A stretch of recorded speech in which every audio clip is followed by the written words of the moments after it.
দোজকখানা থেকে বের হয়ে আসছি। মানে? তোমার বাসা, এখানে কেউ থাকে? এখানে মানুষ থাকতে পারে? ও মাই গড। তুমি যদি আমার পাশে থাকো, এই ছোট্ট সাধারণ ঘরটাই আমার কাছে রাজপ্রাসাদ। ভালোবাসাবিহীন রাজপ্রাসাদ আমার কাছে শূন্য ঘরের মতো। এখন চল আমরা একটু কাজ করি, নাইলে আবার চোখটা অন হয়ে যেতে পারে, রাইট? ও ফাদের আব্বা, আমরা কি অনেক বেশি কঠিন হয়ে গেছিলাম? সুপে সাপে রেখে দাও। আরে আমি না বুঝি, হ্যাঁ তো ঠিকই বুঝবো। আরে না না, কেউ বুঝতো না। এই তুমি না কইছিলা কেউ টের পাইবো না? সবাই তো গহনা কথা টের পাই গেছে। তোমার ভয় না লাগা? এই একদম উল্টা পাল্টা কোনো কথা কইবা না। তোমার আমার কিছু করার নাই, আমার নিজের প্রতি আমার কোনো মায়াও নাই। দুই ভাই বাড়ি ছেড়ে যাওয়ার পর থেকেই পরিবার যেন পুরোপুরি ভেঙে পড়েছে। ফাহাদ এখন সায়রার বাড়িতে ঘর জামাই হয়ে আছে, আর অন্যদিকে ছোট্ট একটা ঘরে কষ্টের মধ্যেই স্বামীর মেহেরিন শুরু করেছে তাদের নতুন জীবন। কিন্তু এই শান্ত জীবনের পেছনেই জমে উঠছে এক ভয়ঙ্কর বিশ্বাসঘাতকতার ঝড়। সত্য সামনে এলে কি সবাই আবার এক হবে, নাকি এই বিচ্ছেদই হয়ে যাবে গল্পের চূড়ান্ত সমাপ্তি? ভিউয়ার্স, 30 নম্বর পর্ব তো আপনারা ইতিমধ্যেই দেখে ফেলেছেন, আর সেই পর্বের শেষটা ছিল সত্যিই হৃদয় ভাঙার মতো।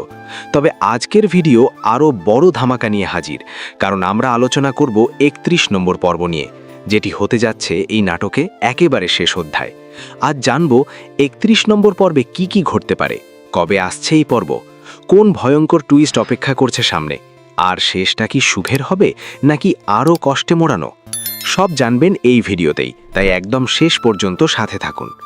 গল্পে ঢোকার আগে ছোট্ট একটা অনুরোধ, আপনি কোন জেলা থেকে ভিডিওটি দেখছেন কমেন্টে অবশ্যই লিখে জানাবেন। ঢাকা, চট্টগ্রাম, সিলেট, রাজশাহী, খুলনা যেখান থেকেই দেখুন নিজের পরিচয়টা দিয়ে যাবেন।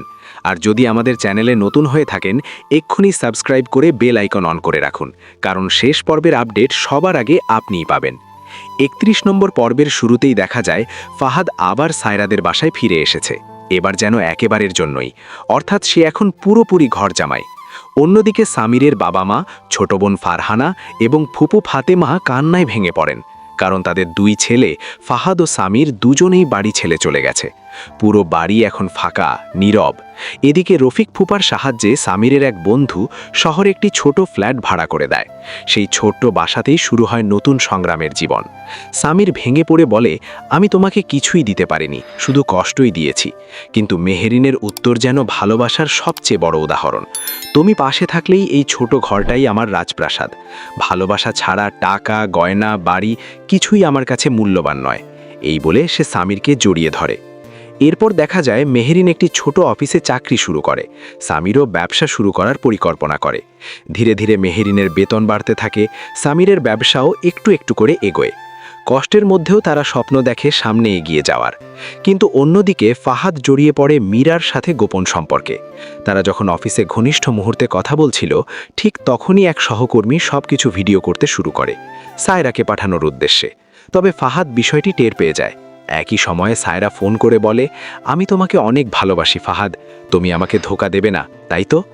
দর্শক তখনই বুঝে যায় একটা ভয়ঙ্কর ঝড় খুব কাছেই। অন্যদিকে সামিরের বাবা মা অসহায়ভাবে দিন কাটাচ্ছেন। ছেলেরা নেই, সংসার ভেঙে গেছে, পাশে কেউ নেই। এই আবেগঘন মুহূর্তেই শেষ হয়ে যায় আমাদের জনপ্রিয় নাটক এটা আমাদেরই গল্প এর পর্বটি।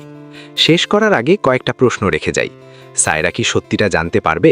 ফাহাদের প্রতারণা কি প্রকাশ পাবে? সামির কি আবার পরিবারের কাছে ফিরবে, নাকি এই বিচ্ছেদই হবে গল্পের শেষ? সব প্রশ্নের উত্তর মিলবে 31 নম্বর পর্বে।